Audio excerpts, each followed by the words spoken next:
9, 8, 7, 6, 5, 4, 3, 2, 1. Long seconds, can you hear me? Selamat pagi, siang, sore, malam, kaum bauker dimanapun Anda berada, yang budiman yang saya hormati dan saya banggakan. Dari ujung dunia wetan, kalian kidul kulon. Sorry banget yang nge-DM gua kemarin gak sempet kebales, karena emang gak ada pesan yang masuk, anjing. Kali ini gua bakal recap alur cerita film The Core 2003 yang menceritakan tentang perjalanan menembus inti bumi. Bagaimana alur ceritanya? Langsung saja tarik sis, semongko intro.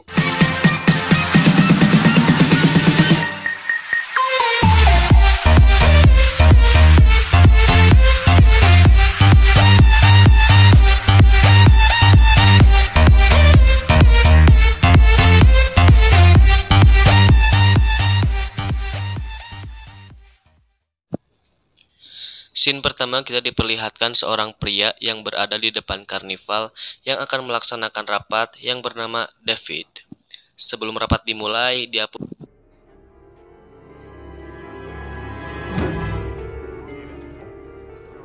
David,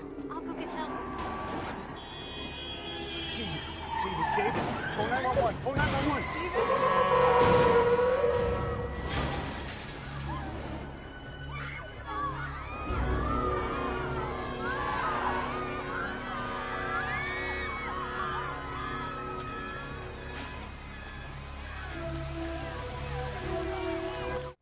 Scene pun berpindah ke suatu kampus yang dimana di situ ada seorang dosen yang sedang menjelaskan teori geofisika yang bernama Dr. Joshua Case. Dan tidak lama kemudian dia pun dijemput oleh dua pria yang bertugas dari pihak militer yang membawanya ke markas militer.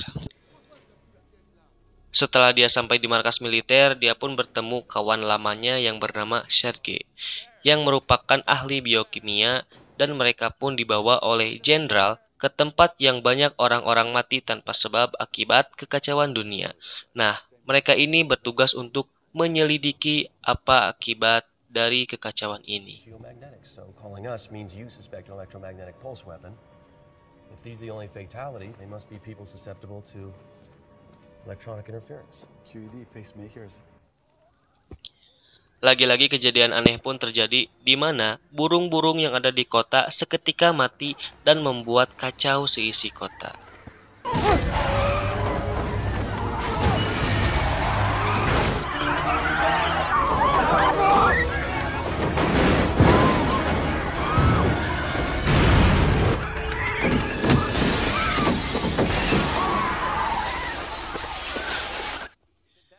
Dengan semua yang terjadi, si Josh pun melanjutkan penelitiannya terhadap apa yang terjadi di muka bumi ini.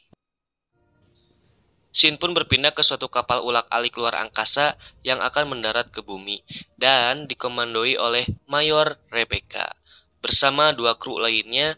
Di saat mereka akan mendarat dengan hitungan yang tepat, tiba-tiba navigasi pun berpindah dari jalur yang sudah ditentukan tanpa alasan yang jelas yang mengharuskan mereka mendarat di Los Angeles.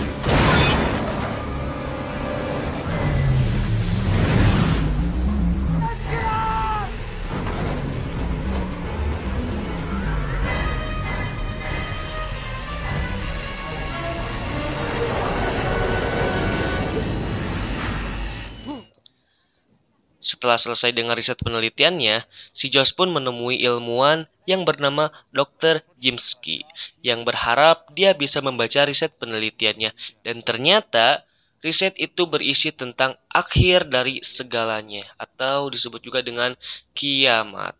Bukan ditinggal pas lagi sayang-sayangnya ya, anjing. Lanjut. Saat riset itu diperiksa oleh Dr. Jimsky, dia pun terkejut dan membuka dokumen rahasia yang dimilikinya. Ada apakah gerangan? Kita tidak tahu. Untuk menenangkan pikirannya, si Josh pun sedikit mabuk-mabukan dengan temannya yang ujung-ujungnya dia pun dipanggil untuk menemui rapat tentang hasil risetnya ini, men.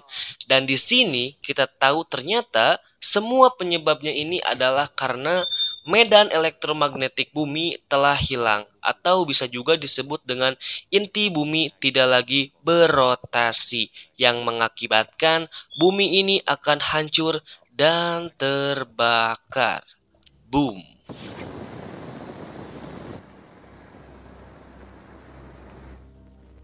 3 months, gentlemen, and we're back in the Stone Age. A full year, the field collapses, and that.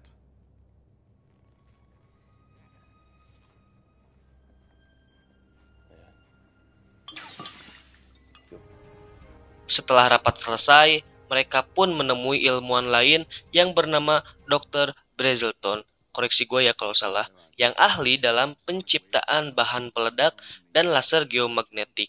Dan Dr. Braz ini pun yang menciptakan kapal untuk misinya kali ini.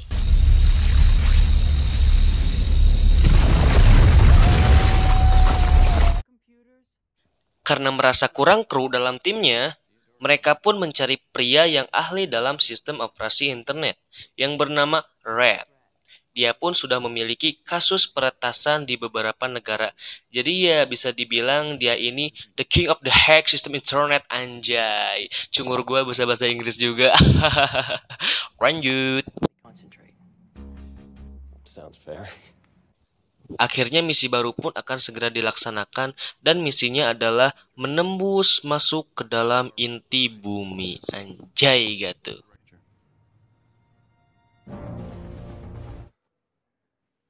Dr. Josh pun menyuarakan atas misinya kali ini kepada media agar umat manusia tahu dan tidak mengkhawatirkan atas kelanjutan bumi ini. Dengan proyeknya 3 bulan untuk membangun pesawat yang bisa menembus inti bumi. Dr. Brazelton will supervise the building of a ship which is capable of reaching the center of our planet. Once there, it will deliver an explosive charge large enough to restart its core.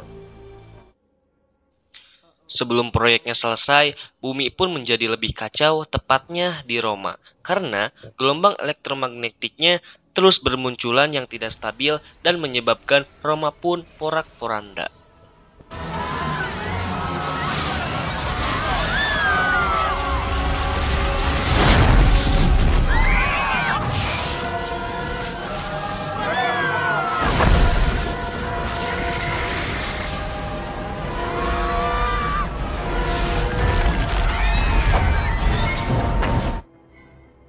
Setelah semuanya siap dan proyeknya pun berhasil, akhirnya mereka pun bersiap-siap untuk melakukan misinya dan berbekal kemampuan yang dimilikinya, serta rokok, kopi, naskun, dan seblak anjim. Mantap.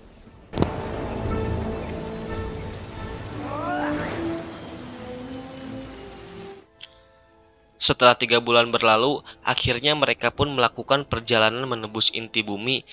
Dan disinilah semuanya terjadi, dramatis pun akan dimulai. One, launch.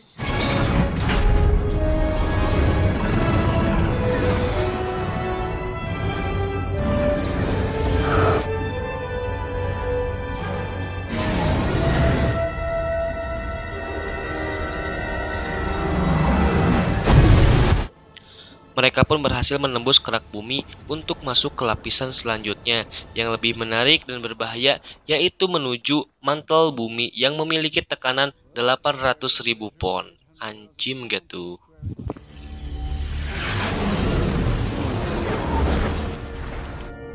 Setelah 12 jam peluncuran atau 700 mil ke dalam bumi, mereka pun menembus ruang kosong yang membawanya ke lapisan yang dipenuhi oleh kristal raksasa.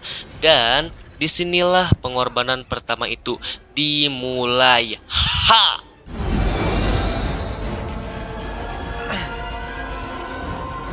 Oh dear God.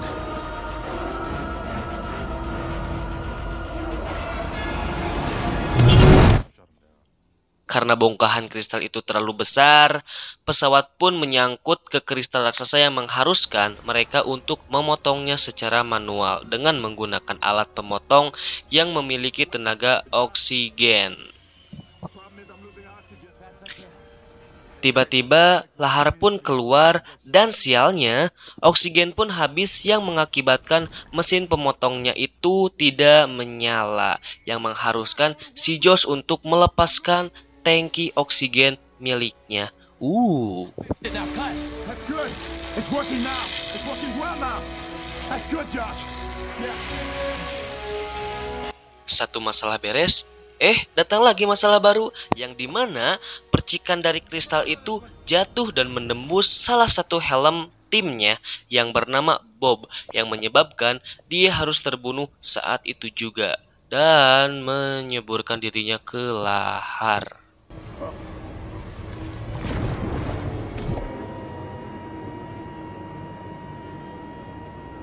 Bob.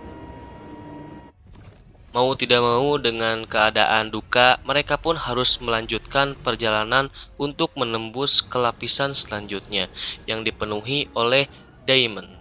Dan sialnya, pengorbanan kedua pun harus terjadi, yang dimana pesawatnya pun menabrak Damonnya dan membuat si Sergi harus terjebak di dalam ruangan kontrol senjata, yang mengakibatkan dia harus mati menyusut.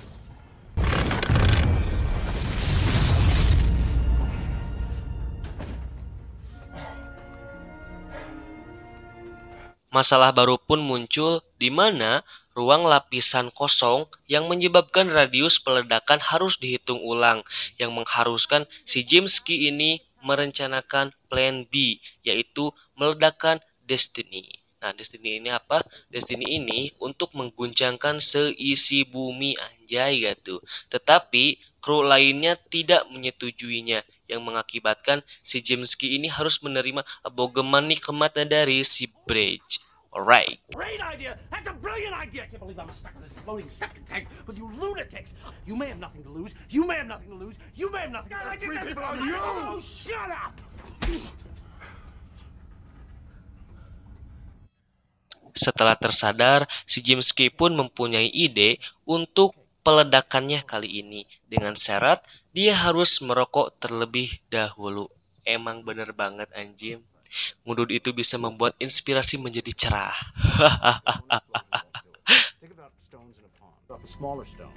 Wait until the ripples weaken, then drop another and another and another and another. And Fluid Dynamics 101. The ripples reinforce each other in geometric progression. The whole bigger than the sum of the parts, then we'll add 5 to... Karena pesawat ini tidak dirancang untuk melakukan pelepasan dalam kondisi baik, akhirnya si Bridge pun berkorban untuk melakukan pelepasan secara manual. Udah 3 orang ya kan yang jadi korban. Selanjutnya siapa lagi nih?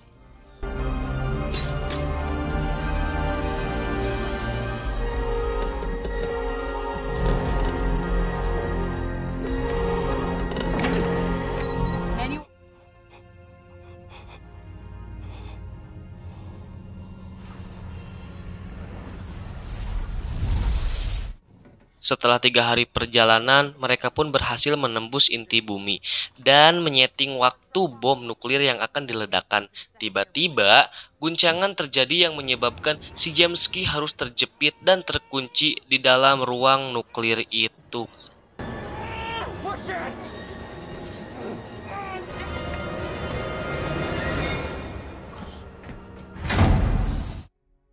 Waktu peledakan pun dimulai yang menyebabkan si Jimski tewas karena ledakan.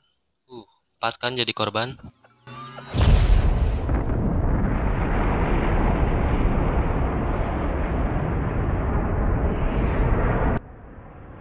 Setelah ledakan berhasil, mereka pun kembali pulang dan tidak menyisakan energi yang menyebabkan mereka terdampar di dasar laut Hawaii. Pencarian pun dimulai dengan mengandalkan semua unit yang dilibatkan hingga mereka berhasil ditemukan karena sifat dari suara ultrasoniknya.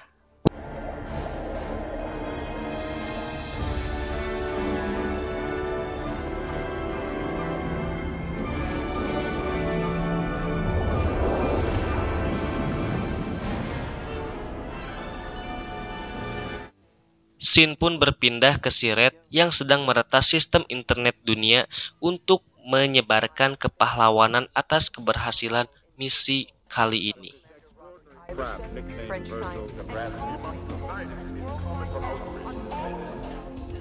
Ending yang sangat mengintikan. Dari keseluruhan film, mungkin untuk film keluaran tahun 2003, ya ini udah keren banget lah, apalagi kalau ada film remake-annya gitu. Film ini berhasil membuat emosi gua sebagai penonton campur aduk, apalagi pas si Brace ngorbanin nyawanya buat peledakan manual. Anjay, itu sikap heroik banget gitu. Udahlah, gua capek baca terus dari tadi. Subscribe, like, comment, and share. Salam jomblo Indonesia. Goodbye, dadah.